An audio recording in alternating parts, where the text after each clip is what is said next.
I work at a mid-sized company. Nothing glamorous, nothing scandalous, just a modest place with good people, mostly. My job? Internal reports. I track numbers, patterns, departmental metrics, all the invisible gears that keep things turning smoothly behind the scenes. It's not flashy work, but it matters. Or at least, I like to think it does. A few months ago, things started to shift. The pressure from upper management trickled down like a slow, steady leak. Budgets were tightening, performance expectations rising. We all felt it. My boss, in particular, seemed tense more often than not. Her smile was thinner, her emails shorter, deadlines stricter. I remember the day clearly. She called me into her office. Glass walls, fake plant in the corner, framed certificates on the wall. The usual. She closed the door behind me, which was already a red flag. She started with pleasantries, but her tone was tight.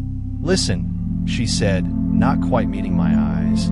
"We need the Q2 report to reflect progress. Upper management is watching, and if the numbers aren't where they should be, we're going to have a problem." Progress? I asked cautiously. Just highlight the positive trends. Round up where it makes sense. Maybe exclude a few anomalies that aren't representative. You know what I mean? I didn't know what she meant. She wasn't telling me to lie outright, but she was asking me to bend reality, to smooth over the jagged edges and make our department look better than we were. A performance-enhancing filter, so to speak. I nodded, said I understood, and left her office with a knot in my stomach. For a few days, I debated what to do. There was the obvious path.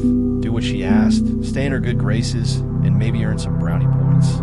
Then there was the other path, the one that meant doing the right thing, but potentially making myself a target. In the end, I decided to be strategic. I wasn't going to blow the whistle. I wasn't going to raise my voice, but I also wasn't going to lie. I finished the report as I always did, accurately, with all the data clearly documented and sourced. I didn't exaggerate, didn't omit, didn't twist anything to fit a narrative. It was the truth, numbers and all. When I sent it out, I CC'd her. I included a detailed summary in the body of the email, time-stamped and polite.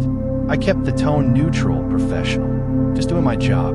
But I saved everything. The request she sent me, the initial draft, every note, every reply. It didn't take long. A few days later, questions started coming in from leadership.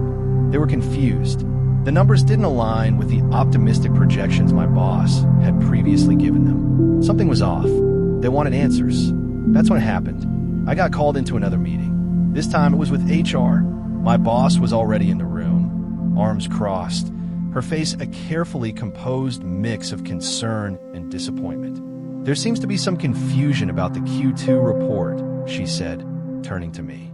"I had given you specific instructions to account for certain variables. It seems there was a misunderstanding." I said nothing at first. I just opened my laptop. I pulled up the emails, the raw data, the completed report, everything. I laid it all out in calm, chronological order. There was no misunderstanding. There was documentation. HR listened, took notes, asked a few questions. My boss looked less certain by the minute. Her confident deflection began to crack. By the end of the meeting, the truth was clear. Officially, she resigned a week later. No big farewell, no email to the team. Just gone.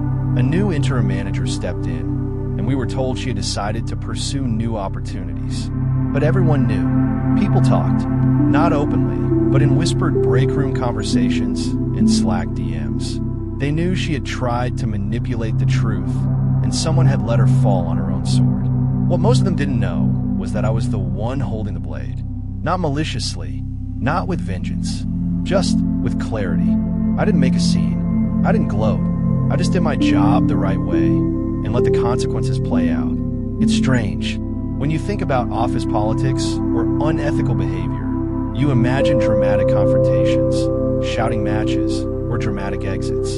But sometimes, justice is quiet. Sometimes, it's just an email with a timestamp and an attached spreadsheet. Music shift, slightly more reflective and ambient. Since then, things at work have felt different. I'm not a hero. I didn't expect praise, and I didn't get much of it, to be honest. But I noticed a shift. People started coming to me for help more often. My new manager gives me a little more space to breathe. There's a subtle respect in the air now. I think people recognize that I stood my ground, even if they don't say it outright. Doing the right thing isn't always clean or rewarding. It doesn't always come with applause. But I sleep better at night. And when I look at those reports now, rows and rows of numbers, I know that every digit stands for something real, something that matters, something I didn't compromise on, that in this world of spin and polish is its own kind of victory. Music fades. The voice softens for the final lines. Sometimes the best revenge is doing things the right way, quietly, thoroughly, unapologetically,